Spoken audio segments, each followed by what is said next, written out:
Good morning মা। Morning. কেমন আছো?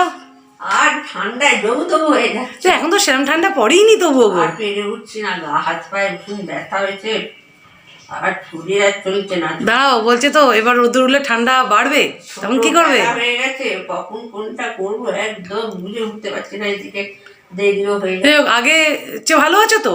একদম। মাঝে ঠান্ডা ফান্ডা লেগেছিল। হ্যাঁ, অনেকটা ভালো আছে। তুই চা করছো এখন? চা করে একটু আমরা খাবো। চাটাই তো আসলে শীতকাল। ঠিক কথা। একটু চা না খেলে হয়? একদম একদম। না খেলে হয় না। কাজও করবো, চাও খাবো। ঠিক আছে, চলো তুমি চা করো। সুপ্রভাত। আপনাদের প্রত্যেককে জানাই একটা ঠান্ডা ঠান্ডা হালকা শীতের আমেজ নিয়ে আসা, একটা শীতের অনুভূতি নিয়ে আসা একটা ঠান্ডা সকালের অনেক অনেক শুভেচ্ছা। আশা করি আপনারা প্রত্যেকে খুব ভালো আছেন। একটু আগে তো দেখলেন মা চা করছে, এই সেই এনার্জেটিক ড্রিঙ্ক চা। তো চা নিয়ে এখন মা আর আমি বসে একটু গল্প করব, তারপর আবার সেই গতানুগতিক দিন শুরু করা যাবে। যেমন যেমন দিন এগোবে অবশ্যই আপনাদের সাথে শেয়ার করব। কালকে জানেন এখানে একটু হালকা বৃষ্টি হয়ে গিয়েছে, জানি না আপনাদের ওখানে কোথায় কি হয়েছে, দুপুরের দিকটায়। তো আবহাওয়া দপ্তর তো বলছেই এই যে বৃষ্টিটা একটা মানে এমন পরপর এই সময় ঝঞ্ঝা আসে, কুয়াশা পড়ে, ঠান্ডাটাই আটকে যায়। তো যাই হোক, বলছে এই মেঘটা কেটে গেলে, বৃষ্টিটা কেটে গেলে আবার নাকি জাঁকিয়ে শীত পড়বে। বিশেষত বুধবার থেকে, মানে আজ মঙ্গলবার, কাল থেকে শীত পড়ার কথা। তবে একদমই যে পড়ছে না তা নয়, রাতের দিকেও যেমন শীতের অনুভূতি হচ্ছে, আজ সকাল থেকেও বেশ একটা শিরশিরানি শীত লাগছে। এই যে দেখছেন না, গায়ে চাদর উঠে গেছে আমার। তো যাই হোক, এভাবেই এগোবে দিন। দেখা যাক সারাদিনে আর কি কি থাকে। গতানুগতিক দিনে নতুন করে তো আর কি থাকবে বলুন না, তবু তার মধ্যেও আপনাদের খবর, আমার খবর, এই নিয়েই তো চলবে। চলুন তাহলে দিনটা শুরু করলাম। যেমন যেমন হবে তেমন তেমন এগোনো যাবে। এগোনোটাও তো আমাদের হাতে নয়। এখন ধরুন ভাবলাম একরকম করে এগোবো, আবার দেখা গেল পর মুহূর্তে অন্যরকম করে আবার এগোতে হলো। চলুন। মা এখন এখানে রান্নায় ব্যস্ত রয়েছে, ভাতের ফ্যান গালছে। এই সময়টা সত্যি মার খুব ব্যস্ততার মধ্যে দিয়েই যায়।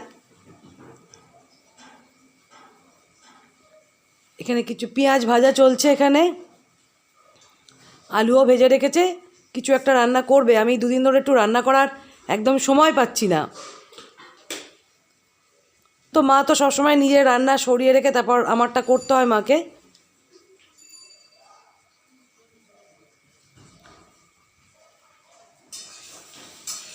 দেখা যাক দুপুরের লাঞ্চ মেনুতে মা আজ কী বানালো। তো এই হলো আজ আমাদের দুপুরের লাঞ্চ মেনু। এখানে রয়েছে ভাত। আজকে ভাতটা কম করেই করা হয়েছে, কারণ একটু ভাত সকালে মা করেছিল, সেটা রয়ে গিয়েছে।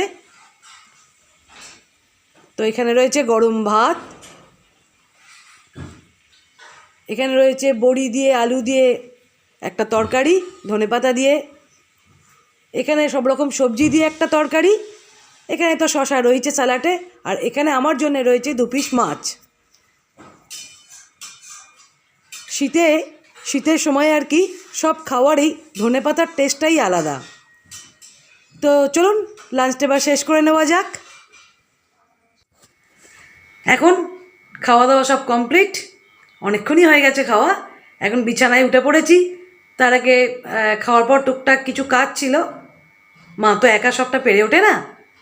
বাসনগুলোকে গুছিয়ে তুলে নিয়ে এলাম, কলতলায় ছিল, ছাদে গিয়ে জামা কাপড় তুলে নিয়ে এলাম, এইসব আর কি। তো এবারে একটা লম্বা ঘুম দেওয়ার চেষ্টা করব। লম্বা ঘুম হয়তো বেশিক্ষণ হবে না, তার কারণ হচ্ছে অলরেডি 3:30 বেজে গেছে, কতক্ষণই বার ঘুমোবো।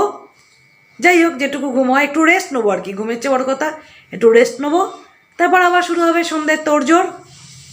তো আজকের ভিডিওটার বেশি টেনে লম্বা করলাম না হয়তুক। আজকের ভিডিওটা তাহলে এখানেই শেষ করছি। আজকের ভিডিওটা যদি আপনাদের ভালো লাগে তাহলে অবশ্যই অনুরোধ রইল প্রত্যেকের কাছে একটা লাইক করে দেওয়ার আর প্রচুর প্রচুর শেয়ার করার। আর অবশ্যই আপনাদের মতামত কিন্তু আমাকে কমেন্টসের মাধ্যমে জানাবেন। আর আমার চ্যানেলের যারা নতুন বন্ধু তাদের কাছে অনুরোধ রইল আমার চ্যানেলটিকে সাবস্ক্রাইব করার। তাহলে খুব তাড়াতাড়ি আরও একটা নতুন ভিডিও নিয়ে আপনাদের সামনে চলে আসব। ততক্ষণে আপনারা প্রত্যেকে খুব ভালো থাকুন, সুস্থ থাকুন এবং আনন্দে থাকুন। নমস্কার, শুভ দুপুর, টাটা।